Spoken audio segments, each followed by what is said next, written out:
essa polarização política chegou até o movimento espírita.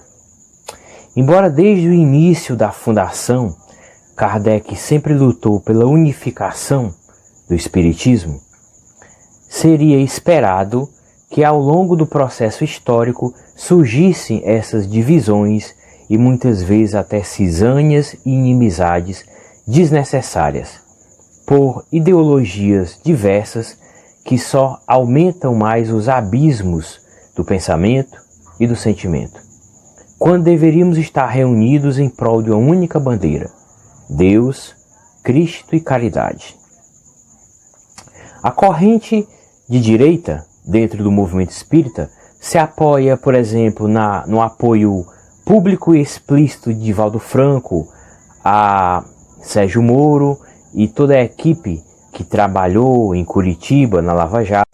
Dentro dessa mesma corrente de direita, dentro do movimento espírita, eles vão mais longe.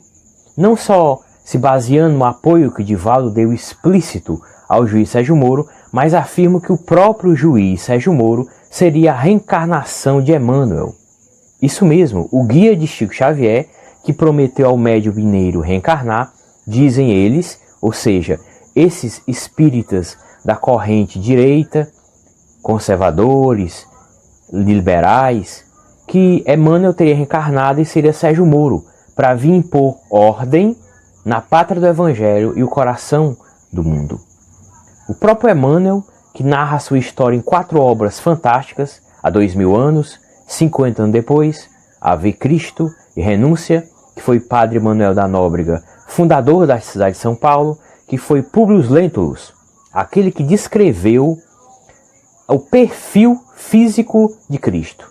E agora, segundo essa corrente direita dentro do movimento espírita, teria reencarnado como Sérgio Moro.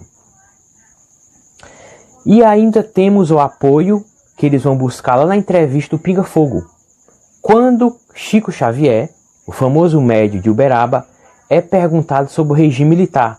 E ele diz que os militares cumpriram naquele momento histórico uma importante função social, impedindo a invasão e o domínio comunista. Isso tudo eles usam como referenciais para fortalecer a ideia de que o espiritismo teria uma linha de direita, conservadora e liberal. Pelo lado da esquerda, eles vão citar a obra de Leon Denis. Em vários sites e grupos de bate-papo, eles citam essa obra, Espiritismo e Socialismo, mostrando que desde a base o espiritismo tem um viés socialista. No livro, esquecem que a descrição do socialismo de Leon Denis, e Kardec faz críticas a esse radicalismo comunista na Revista Espírita, a visão socialista não é aquela de Marx e Engels. O espiritismo de forma alguma concorda com essa postura através de meios violentos para causar uma revolução social. Kardec diz que pouco adianta fazer uma mudança social se não houver uma mudança da consciência. E o segundo apoio que a linha de esquerda do movimento espírita tem é as descrições de vários espíritos através de vários médios espalhados pelo mundo todo. Segundo eles dizem, o funcionamento das cidades e das colônias espirituais se baseia nos princípios socialistas. Por aí vejamos nosso lar. Não existe propriedade privada, cada um tem aquilo que é necessário, que é básico, e compartilha com os outros. Então eles dizem que nos mundos evoluídos e no plano espiritual reina e impera o sistema político do socialismo. Só que esse socialismo, o socialismo cristão, também é muito diferente dos princípios que está lá no Capital, de Marx, ou no Manifesto Comunista, de Engels e Karl Marx. Por aí bem se vê que existe uma briga onde permitiu que essa ideologia que polarizou o Brasil chegou até o movimento espírita criando cisânia. A turma de esquerda criou uma raiva, um ódio de Divaldo Franco e outros.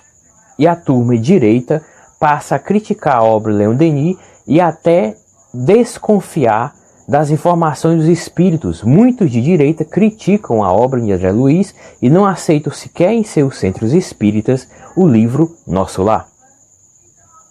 Essa ideologia se traz tanta mazela, aprofunda os abismos sociais dentro da política, vindo para o movimento espírita, piora ainda mais. Por quê? Porque quando você, por exemplo, você escolhe racionalmente votar no Lula, do PT, em alguém da esquerda, não tem problema nenhum, é uma escolha sua. Você escolhe votar em Bolsonaro, alguém de direita, com valores e uma ideologia conservadora, liberal, não tem problema nenhum, é uma escolha sua. O eleitor tem todo o direito de votar em quem ele quer. O problema é que essas duas turmas, de esquerda e de direita no Brasil, são portadores de um fanatismo. Aí é diferente. Se você é fanático de direita, de esquerda, você é portador de um desequilíbrio psicológico. Isso mesmo. Seja você fanático pelo PT, seja você fanático pelo Bolsonaro, você tem um desequilíbrio psicológico. O fanatismo só se sustenta com dois mecanismos de defesa: idealização e negação. Na idealização, você imagina que ele é o mito, o salvador, seja o Lula ou o Bolsonaro. E você acha que ele aglutina todos os valores e princípios e atende às suas expectativas surreais de que tem um homem com grande moralidade, que seja correto, eticamente falando, e que vai salvar o Brasil. Isso é uma idealização.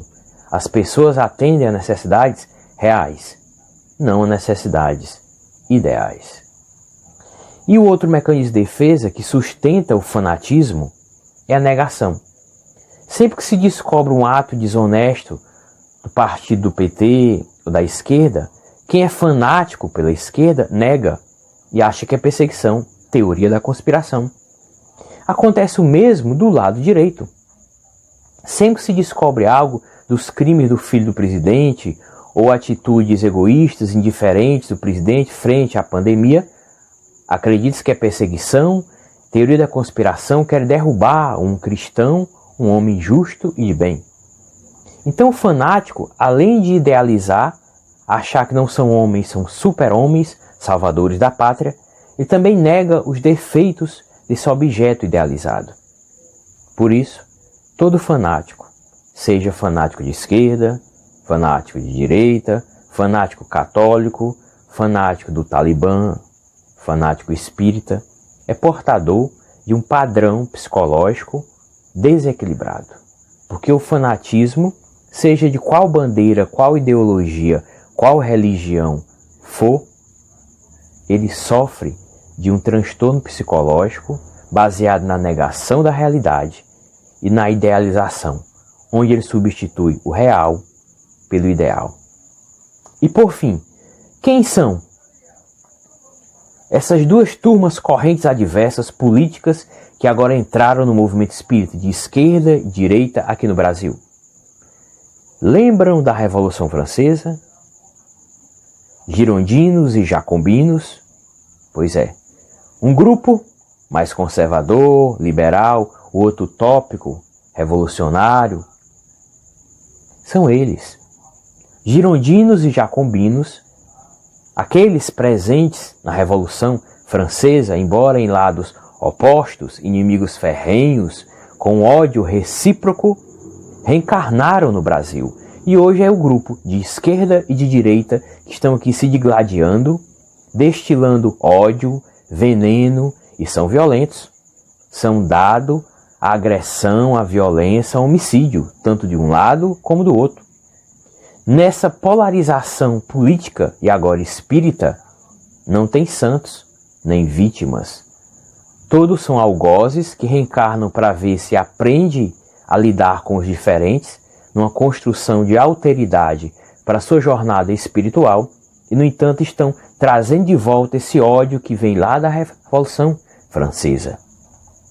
É preciso apaziguar os ânimos, aprender a lidar com quem pensa diferente e saber que seja de direita ou de esquerda. Se é um espírito benfeitor, ele fará o bem. Porém, se é um espírito umbralino, que gosta de guerra, de violência, de fake news, de ódio, ele fará o mal, quer seja de esquerda ou de direita. E nisso tudo, a doutrina espírita tem sim um partido. Tem. A doutrina espírita tem um partido. É o partido do Cristo, do amor ao próximo, da fé em Deus, da prática da caridade, do desenvolvimento da espiritualidade, do perdão das ofensas. Fora disso, é construção cultural, é tática das trevas, querendo trazer esse desequilíbrio político para dentro da nossa doutrina.